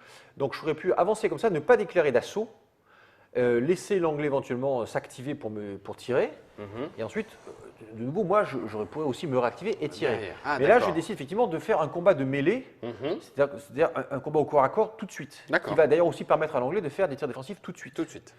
Ce qu'il ne peut pas faire si je ne déclare pas de combat. C'est ça, oui. Et oui, donc, oui, pendant ma phase, je peux dire je viens au contact et je ne fais rien. Dans ce cas-là, l'ennemi ne peut pas me tirer dessus. Il tirera quand lui s'activera. Ouais. Ou je l'attaque vraiment de très J'y proche. vais. Lui, et il me là, tire et là dessus pour en le coup, là, il défensif. va tirer défensif. Donc là, D'accord. je mets des flèches. Ça, ce sont des marqueurs pour, en fait, Oui. pour la simplicité Bah, du jeu, puis- pour se puis souvenir. il faut Non, alors, souvenir, non, ces marqueurs sont importants parce qu'ils vont permettre et je vais faire exprès de faire une certaine mise en place pour pouvoir illustrer les possibilités défensives des Anglais. Voilà. Ah, là, on est à 3 contre 1. Et tu me mets un petit Non, mec sur deux les contre un. cintes. Oui, alors sur les cintes, on va mettre des flèches aussi. Je ne sais plus où il y en a. Bon, Bon, de toute façon, on sait qu'on attaque. oui, les bon cintes. alors, attaque les voilà, la S5, ces deux-là C'est attaquent la fort. S5. Tu veux attaquer la S5 en premier? Oui, oui. C'est la ferme? Ah, Comme moi, ça, on je est veux- débarrassé. En avant. Alors, attendez. Alors, non, mais avant l'attaque, il y a les tirs défensifs. Ah oui, c'est vrai. Donc, Oh, il faut. c'est vrai. On a bougé, maintenant, on déclare des attaques. On déclare les attaques. Il Ouais. faut dire, voilà, lui attaque qui. Il faut le déclarer. Parce qu'en fonction de ce qu'on a déclaré, le défenseur ne peut pas forcément tirer sur un défenseur qui se fait attaquer, ne doit tirer que sur celui qui l'attaque. Ça d'ailleurs, et ça c'est logique, parce que si je suis attaqué par quelqu'un, je ne vais pas m'amuser à tirer sur l'autre. je tire Oui. sur celui qui me menace. Bien sûr. Donc il faut savoir qui menace qui pour savoir qui peut tire tirer sur qui. D'accord. Et c'est là qu'il y a un peu de tactique dans le jeu. D'accord. C'est la partie tactique du jeu. C'est la partie, je dirais, il y a vraiment là où il y a un petit peu de quelques feintes pour à des moments arriver à mieux optimiser son emploi de source. Alors, ces deux-là attaquent lui. D'accord. Ensuite, là, il y a les flèches. Lui, cette pile attaque lui, Oui. cette pile attaque lui, ces deux piles attaquent lui, cette pile attaque lui. Vous voyez que celui-là n'est attaqué par personne. Personne. Ok, c'est le seul qui n'est pas attaqué. Oui. Donc, dans la phase de jeu, après la phase de mouvement, il y a la phase de déclaration de mêlée. C'est vrai. Après cette phase-là, il y a une phase où on peut, et d'ailleurs pour les joueurs je n'ai pas signalé ça, les joueurs qui auraient besoin d'avoir un pense-bête, on a fait des règles en 20 pages, mais on a également fait un pense-bête en 4 pages, D'accord. avec une séquence de jeu résumée, qui permet aux joueurs de De suivre, se référer. de suivre s'y étape, référer, étape par pardon. étape. Bon. Donc là, on va déclencher les tirs. Donc il y a une phase de tir d'opportunité qui se passe avant le tir défensif. Opportunité, c'est quelqu'un qui n'est pas attaqué, qui peut donc à loisir tirer sur qui il veut, D'accord. et quelqu'un d'adjacent, sur qui il veut, et avec en plus un bonus, puisque comme n'étant pas menacé, il peut bien viser. Il n'a pas de pression, il a un bonus. Ouais. Donc celui qui a le bonus, c'est lui. C'est toi. Alors évidemment, là, je n'aurais pas dû faire ça, mais je le fais pour l'exemple. Hein. Je vais encore me faire voilà, ratatiner, voilà. ça ne sera pas de ma Donc, faute. Webb Ouais. Smith décide de tirer sur lui en tir d'opportunité. C'est moi l'anglais. Voilà, donc tu es l'anglais, monsieur fais ce que l'anglais. Donc je peux tirer soit sur lui, soit sur lui. Voilà. Là, ce qui est intéressant, c'est que ici, il y a une grosse pile. Et en fait, en tir d'opportunité sur cette grosse pile par rapport à la masse qu'a mise, Sur celle- qu'a mis, sur qu'a mis, l'autre en effet Walter sur celle-ci, j'ai tout intérêt à essayer de faire en sorte que celle-là échoue. Ok. Parce que là, il y a moins de monde. Donc je vais tirer en effet dessus. Voilà. D'accord. Donc je lance mes 2 dés. Attends. Voilà, Alors, je tu fais fais 8. 8. 8, il y a 4. C'est pas bon, c'est Alors, pas bon. de nouveau, on regarde, c'est que de l'infanterie c'est plus ça. l'artillerie, donc on ne regarde que l'artillerie. On dépile. Donc il y a 4 points d'artillerie, donc c'est un modificateur normal. Il est au contact, c'est -1, Voilà, Ah, c'est il a bout 17. portant. Voilà. Et également -1 parce que c'est un tir d'opportunité, donc il a D'accord. -2. Mais bon, ça Il fait a fait un, 8 ça fait un jeu de morale. C'est un 8 jeu de moral. morale. -2, ça fait 6, et 6, c'est un jet de morale. Donc en fait, Alors, un jet de morale, on regarde ce qui s'appelle l'unité de tête. L'unité de tête, c'est l'unité qui est au-dessus de la pile. C'est la première premiers. unité d'infanterie ou de cavalerie qui est au-dessus de la D'accord. pile. L'artillerie ne peut pas être une unité de tête tant qu'il y a de l'infanterie ou de la cavalerie. D'accord. Donc, c'est l'unité où il y a vraiment du monde et qui est en haut, et c'est celle qui va désigner, donner le moral Du groupe. du groupe. Donc, elle a 7. Et elle doit faire un test moral. Test moral, c'est il faut faire toujours inférieur ou égal. Inférieur ou égal. Si je fais inférieur ou égal, tout va bien, il ne se passe rien. Si je fais 8 ou 9, je le rate. Et dans ce cas-là, je devrais reculer d'une case, mais en ordre. Je vais reculer, je ne pourrais pas C'est attaquer. ça. Ok. Si je rate de 3, par contre, je pars en déroute. Donc, en fait, ce principe est finalement utilisé pratiquement Tout le dans tous les combats. D'accord. Donc, bon. Donc là, je Une jette. fois qu'on l'a. On jette, donc on fait 8. Donc 8, on rate. On rate, Raté, donc on donc recule. je rate, donc je dois reculer ou prendre une perte pour ne pas reculer. Je choisis de reculer puisque ça ne me coûte pas très cher de reculer. Il recule ici, là il est en surempilement, donc il recule ici. et on recule évidemment sur son attaque et C'est beau. Logique. Sur C'est la- beau. sur Donc la- là, tu as une pile. Logique. Qui a servi à rien Ça du y a tout. rien. Ah, les mecs, À rien. hein, tiens, ça, on le retire. Voilà. On le met là. Et donc, du coup, oui, j'avais amené celle-là en. Non, en me de toute façon, rapprochant. le tir a eu lieu. Le Oui, tir non, a eu mais lieu. ce que je veux dire, c'est que j'aurais peut-être dû la laisser derrière pour qu'elle ne recule pas autant. Oui, par exemple, tu aurais pu faire ça. Ça aurait Ouais, pu. ouais, exactement. D'accord. Ouais. Deuxième petite question, tu parles du tir d'opportunité en ne désignant que celle-ci. Est-ce qu'il y a dans Non, d'autres parce qu'ils sont- unités, ils ne sont Non, pas concernés il faut être par en le contact, il faut faut être être en contact, adjacent. ils sont pas- D'accord. ouais. Pour faire un tir opportunité, il faut quand même être à bout portant. Très bien. Il faut être à bout portant, mais ne pas être attaqué. D'accord, ça marche. Et tirer clair. sur quelqu'un qui attaque. Si par exemple cette unité n'avait pas déclaré d'attaque, Mhm. lui n'aurait pas pu faire tir d'opportunité. Pas sur celle-là. Voilà, pas sur Oui, celle-là. Sur celle Mais il de n'en l'autre faisait pas côté. du tout. Il Il aurait faisait un pu tir faire sur celle-là, défensif. il aurait pu faire sur celle-là. Sur Il a- celle-là. Ah oui, parce que- mais s'il avait été attaqué, il était obligé de se S'il avait défendre. été contre. attaqué, Par contre, il avait été Alors attaqué, oui. maintenant, on a les tirs évidents. Tiens, repasse-moi les. On est s'il te plaît. maintenant, maintenant on qui va va- faire la ligne. Bah ouais, moi je te tire dessus, je suis attaqué. maintenant, on fait les tirs défensifs. Ah ouais, donc tiens, on va là, commencer ça, par c'est la S5. automatique. Alors, la Donc S5, la c'est S5. parti. La S5. 8. 8. Là, Tir on regarde la écrit. colonne d'infanterie, elle touche qu'à partir de 5. 5. Donc 8, c'est C'est raté. raté, quoi qu'il arrive. Ici, artillerie. L'artillerie, c'est plus chaud. Alors- 6, non 7. 7 moins 1, ça fait 6. Alors Parce là, que ça- tu es adjacent. Ouais. Donc Et là- moral. Donc là, ça nous fait un petit coup de morale. Test parfait. moral. Allez, je te Donc- laisse le faire. On Ouais, est Là, sur on, du a, 8. on, a- on attaque, la 8, c'est la 8. de l'élite qui On est attaque. sur du 8. Hein. Ouais. On est sur du 8, mon petit Ouais, gars. c'est hein. bon. faut- 3, moi je tiens, moi, monsieur. Voilà. Allez, Alors ici. après, Alors ici, il y là, a pas de sou- avec Picton, est-ce que tu as de l'artillerie? Ouais, bien oui, sûr. tu as une belle artillerie. Donc tu tires à moins 1. Ah bah, il, fait neuf, des, il, c'est fait des, bien. il fait des mauvais dés. Ah, il ouais, est- ouais, il ouais, est- Donc là, il n'y a même pas besoin de tester Non, non, le c'est moral. mort, les c'est mort. Attends, coopératifs. non, c'est mort, c'est mort. Donc ici, c'est de l'infanterie. Ah, 4, c'est bon. quatre. Avec de l'infanterie, Oui, ça touche. un pas. Ça Alors. fait un pas et TFQ. Donc il y a une perte de pas. Alors là, c'est pour ça que donc c'est-à-dire que cette attaque aurait été catastrophique. Celle-là, Elle est retournée. elle est retournée, mais avant d'être retournée, il y a un Un test. test de morale. Il teste le moral sur À 7. 7. Raté, Il le c'est rate et beau. il perd un pas. Ah, donc là, déjà, déblayé. Attends, et mon dernier tir. Alors, juste pour savoir, le pas, on voit la différence entre les deux petites couleurs du bandeau Voilà, il y a inférieur. une couleur légèrement différente. Oui, Et puis le facteur est réduit. Quoi. C'est-à-dire que et le facteur est réduit. voilà. Oui, mais c'est vrai que du coup, Ouais, tu les on as sait fait. quelles sont les unités Non, je pense que- blessées qui ont Et pris un ici, pas. donc, artillerie. 7. Sept. Pas Sept. dommage. Moral. Ça fait J'ai le toujours- moral, ça fait j'ai le toujours moral, mais sur du 9. Sur du 9, sur on du va- 9, on va mon pas bon rêver, là. monsieur. Sur du 9, mon Non, bon non, monsieur. faut Tu pas as, été, rêver. tu as été assez malchanceux parce que normalement l'artillerie doit quand même faire une perte Ouais, dans ça, 40% mais bon. des cas. D'accord. Sur un tir à moins 1, l'artillerie fait des pertes à 40% des cas et là tu n'as fait qu'une seule perte. Ouais, c'est Donc il a eu c'est des, faible. il y a eu des jets de dés inférieurs à la moyenne statistique. Mais ça Donc arrive. c'est de bonne Alors, augure pour le tu coup. veux Attention, commencer- mon petit Walter, tu te Tu veux rapproches. commencer Pardon, par la rapproche S1 de ou moi. on commence par la cavalerie Alors, Là, maintenant, on part au corps à corps. là, maintenant, on résout les corps à corps de ceux qui sont encore possibles. Oui, bien Hein, sûr. bon. Donc on en a 4. Avec quand même juste un point de règle, c'est que tu peux décider finalement, même si tu as encore le droit de le faire, de ne pas le faire. De ne pas le faire. Oui, oui, oui. En Non, même temps, non. alors, pourquoi avoir déclaré une attaque? Oui, parce que déclarer une attaque, ça peut occuper une unité pour l'empêcher de faire un tir d'opportunité sur une autre. Donc des fois, on déclare, D'accord. c'est-à-dire qu'on met la pression sur un hexagone en disant je te charge, je prends un tir défensif, ce qui est moins dangereux qu'un tir d'opportunité, Oui. et j'empêche Et cette toi, case-là tu ne de le faire feras un tir pas. d'opportunité sur une autre. Une sorte de D'accord. diversion. Voilà, c'est une bon. sorte C'est de ça, diversion. une sorte de- Voilà. Ah oui, Bon, là, il n'y a pas intéressant. de diversion, on y va vraiment. Ah non, on y va Bon, franco. donc, alors, on fait un La test sur S1. la S1. Alors, la S1, c'est Prends la tes ferme dents. fortifiée qui a tenu jusqu'à 18 heures. Donc là, normalement, ça ne devrait pas passer. Non, mais tu Mais connais on pas sait Walter, jamais. tu connais pas On sait Walter. jamais. Alors, donc tu as. Alors là, Quand tu joues avec Walter, c'est comme au rugby avec les All Blacks en finale en 2011 en Nouvelle-Zélande. Alors. L'arbitre est contre toi. va-t-on prendre la S1 Ouais, au si, premier si, je coup suis sûr que ça va tomber là. tiens. Alors, Je là, rigole d'avance. à l'attaque, il y a 2 piles françaises avec un total de 16 plus 21. Ça fait 37 points. 37 points. 30 30 000 paquets quand Ah oui, même. hein. bah, on est le 37 paquet. points de force d'attaque contre 4. Bon. Donc le rapport de force est de quasiment 10 contre 1. Ce rapport de force, il est saturé à 5 contre 1. Au-delà de 5 contre 1, on a Parce que moins tout le 5 monde au ne peut dé. pas être. Oui, Donc, c'est ça. donc On n'est il y a, pas tous il y a un en contact. modificateur de rapport de force qui est saturé à moins 5. Donc il y a moins 5. Moins 5 sur le lancer de On dés. a moins 5.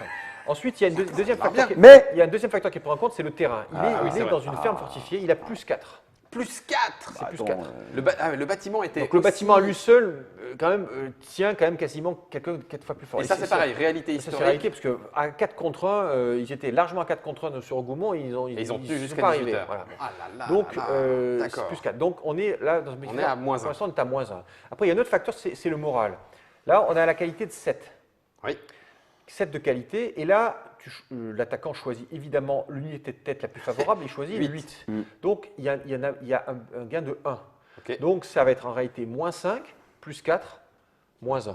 Donc à la fin, ça va Moins faire -2. Ok. Voilà. Donc on retourne à la table. Alors, pour simplifier, il y a d'autres modificateurs. Si une unité était démoralisée, encerclée, tout ça ne joue pas dans cet D'accord, exemple-là. Donc, d'accord.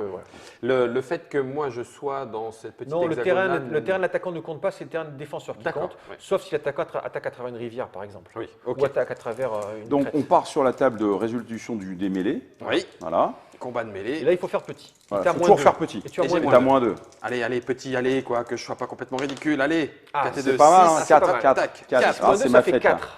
C'est ma fête. Alors parce que- 4, c'est un résultat Ouais. réduction, c'est un résultat R, un résultat qui dit que toute la pile du défenseur est réduite, toute la pile. toute la pile. Sauf que là, il n'y a qu'un seul pion, donc il est réduit. Bah, attends.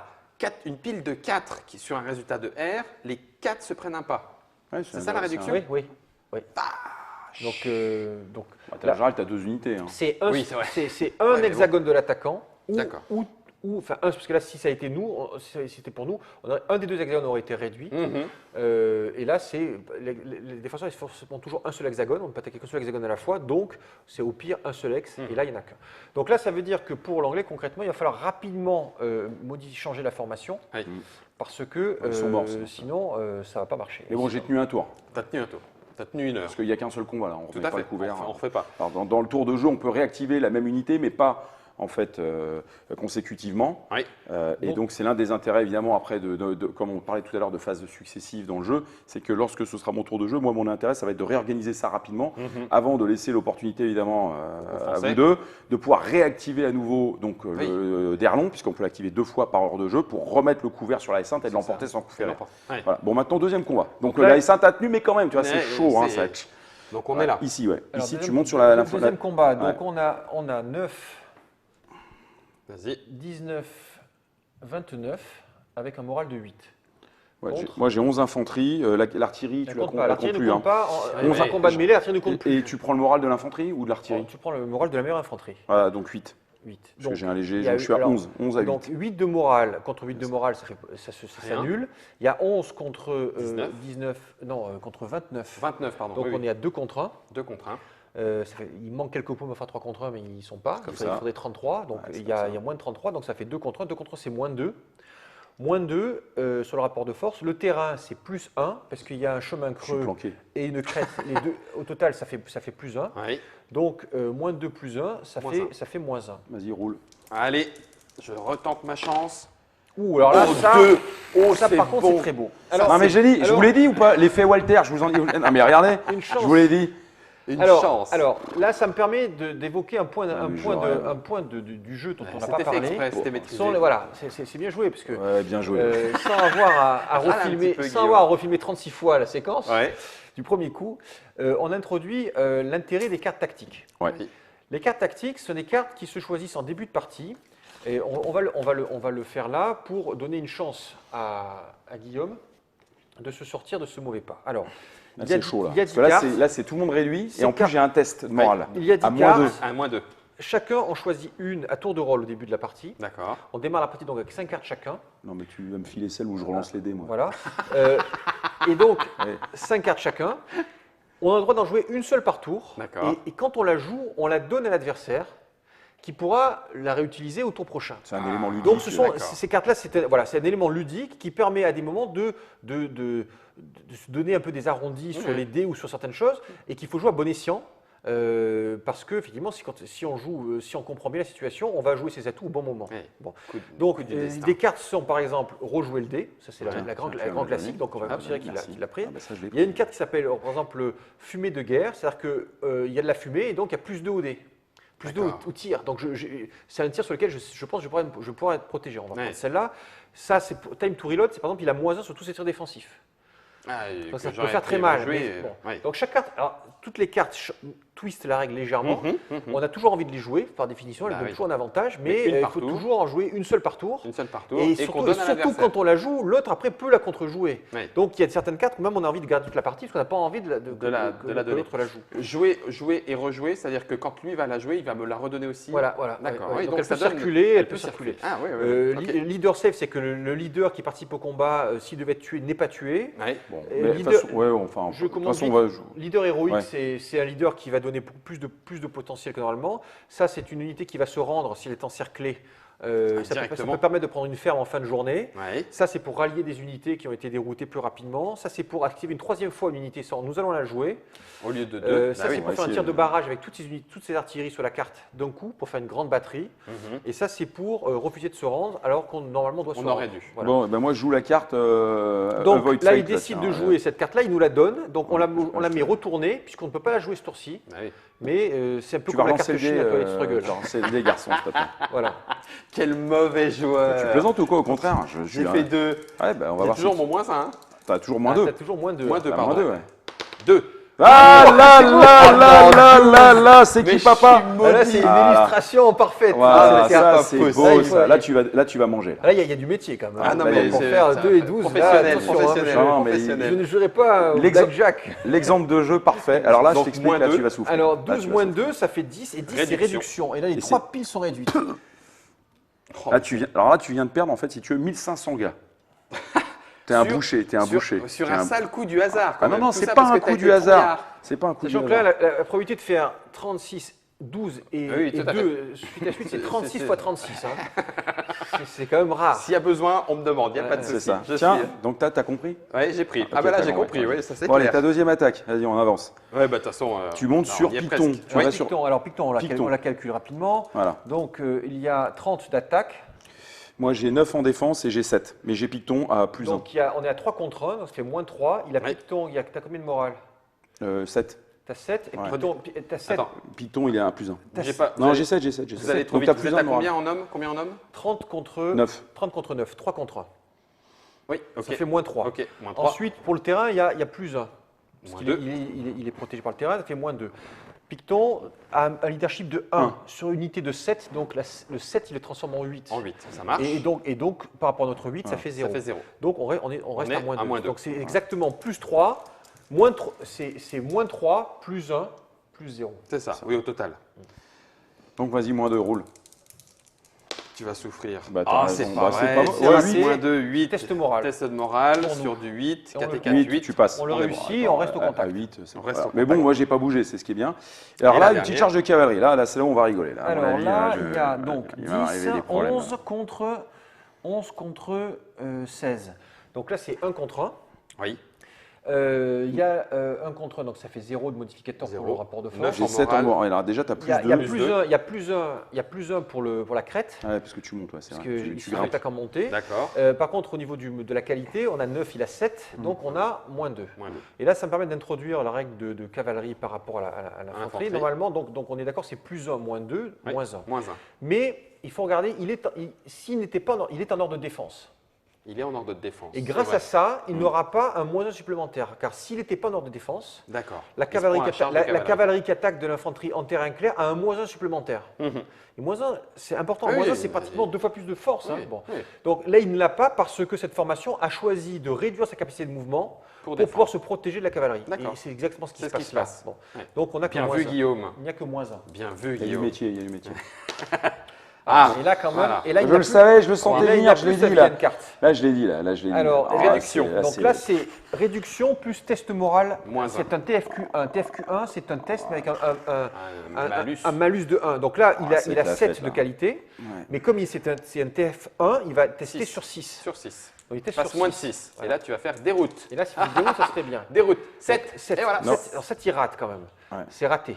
Ouais. Donc il va falloir qu'il recule. Donc alors, maintenant, il y a en plus réduction. Donc Ouais. maintenant, on réduit toute la pile. On retourne tout. Au retour de la Hop. pile.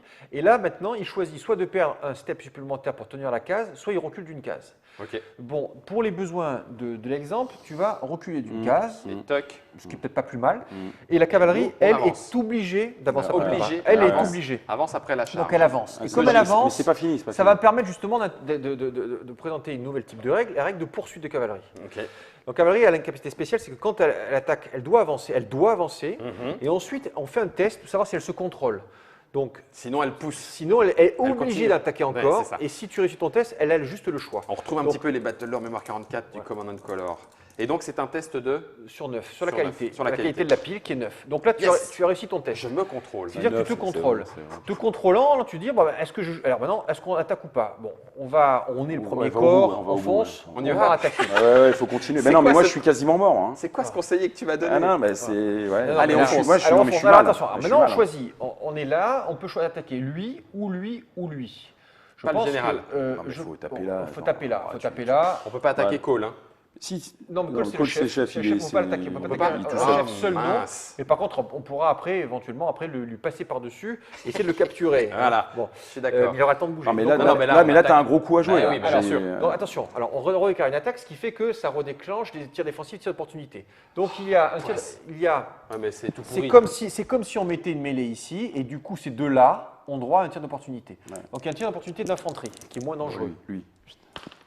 Bon, il le rate. Raté. 11, raté. Et Deuxième. maintenant, non, c'est les deux tirs. C'est Ah, un c'était seul les deux tir. tirs. Ah On a oui, dit c'était ça les tout deux de tirs, suite. ça. Et maintenant, tu as un tir défensif. C'est celui-là qui va faire mal. J'ai bien, il me regarde. Et il le rate. Non, 9.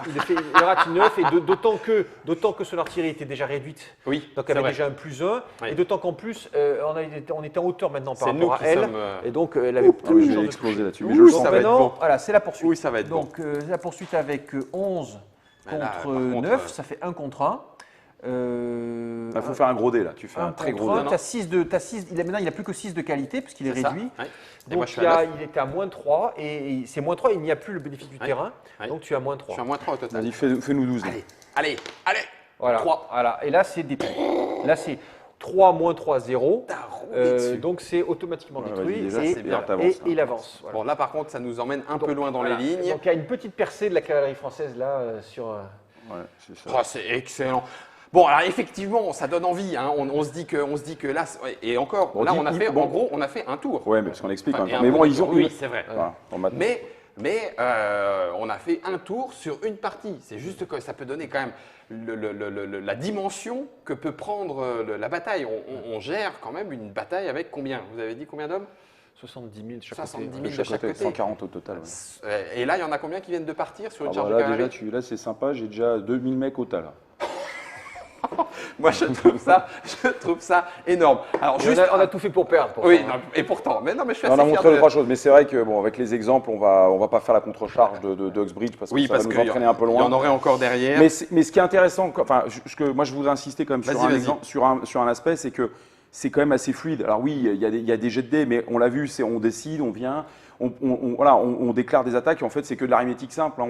On additionne, on lance des dés, on a une table, que ce soit en tir ou en fait en mêlée qui est simple, on a des gènes morales, parce que bien évidemment ça fait partie des gènes des batailles napoléoniennes, mais ensuite voilà, ça va assez vite, et là on vient de faire un tour avec l'unité de Derlon qui a joué, qui est quand même la grosse unité française. Oui. Donc là on a fait un premier tour, alors il y a déjà des résultats probants, maintenant c'est à l'anglais de contre-attaquer, mais c'est pour ça que c'est ce qu'on disait tout à l'heure, la campagne c'est forcément assez long, mais le tour en tant que tel est quand même rapide, et il y a tout le temps de l'action, il non, n'y a pas de c'est- temps mort, on s'ennuie pas, et après il faut savoir réagir. Juste une dernière chose, Walter, tu parlais des différents effets terrain, etc. Est-ce qu'on les retrouve? Je ne les ai pas encore vus, Ah oui, mais j'imagine c'est- qu'ils sont repris sur une. Ah, si, il y a- mais je l'ai passé, je crois que je te l'ai il y a une passé. table- Il y a une une table ta- de terrain. Ah non, elle est au Elle est dos, là, elle est là, c'est celle-là. C'est D'accord. celle-là. Je vais Pardon. vous montrer une table de terrain Voilà. qui montre tout ça.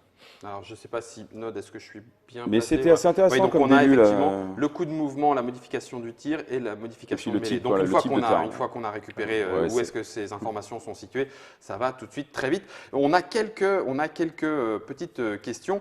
Alors la première, on y a répondu, une question de Monsieur Totoche sur est-ce qu'avec ces mêmes pions et cette mise en place, en définissant une autre stratégie autre que celle historique, on peut rejouer la partie. C'est effectivement un de tes objectifs majeurs, c'était de pouvoir justement Ouais, sans aucun problème. jouer, modifier et voir ce que ça aurait pu donner. Et en l'occurrence, par rapport à la bataille de Waterloo, c'est ce que tu disais, il y avait certainement plus de chances qu'on ait de meilleurs résultats que ce qui historiquement s'est passé. Donc ça, c'est la première chose. La deuxième chose, serait-il possible de décider d'attaquer l'armée tout à droite par surprise pendant que l'artillerie supérieure en canon pilonne les troupes anglaises en face, afin de les empêcher de revenir sur ces troupes en mouvement? C'est-à-dire qu'on peut imaginer, a priori dans ce que tu as dit, rien ne l'empêche, on peut mettre en place en se disant moi je vais contourner, etc.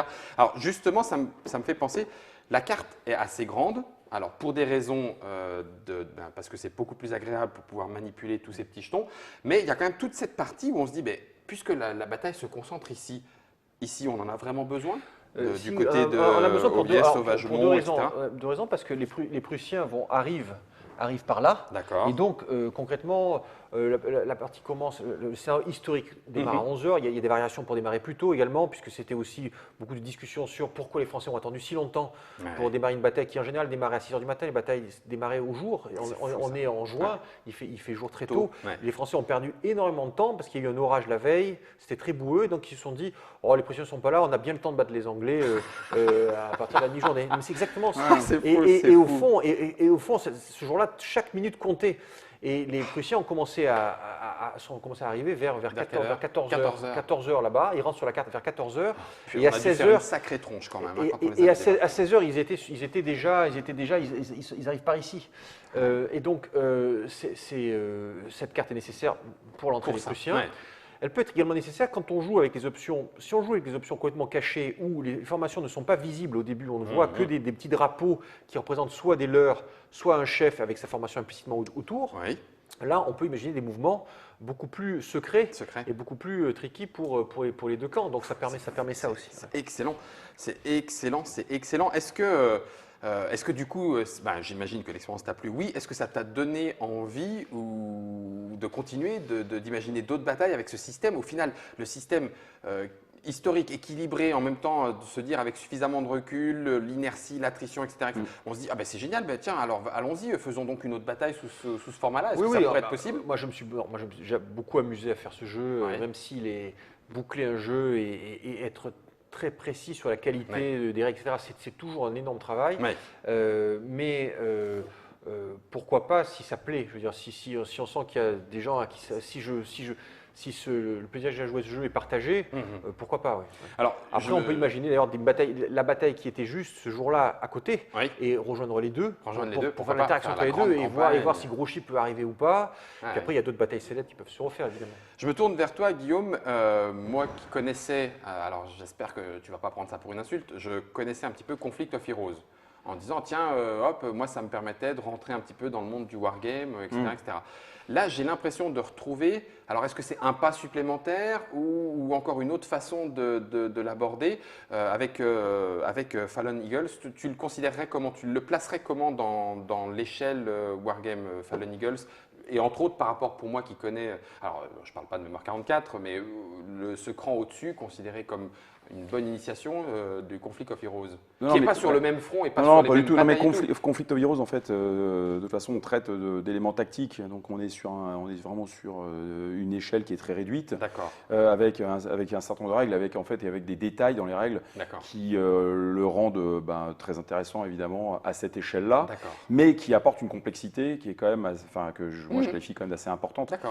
Ici, on est comme on l'a vu, sur un jeu de mouvement, de masse, où on va avoir quelques jets de dés. Ce qui va rendre la partie plus longue, par exemple, par rapport à des scénarios de conflit où, évidemment, on va jouer avec quelques pions, ça va être en effet le nombre d'unités que l'on va devoir mettre en place. Mais le jeu en tant que tel, et on espère qu'on en a fait la démonstration, n'a pas cet abord un peu rebutant, complexe, du nombre de règles, de la mise en avant, en effet, des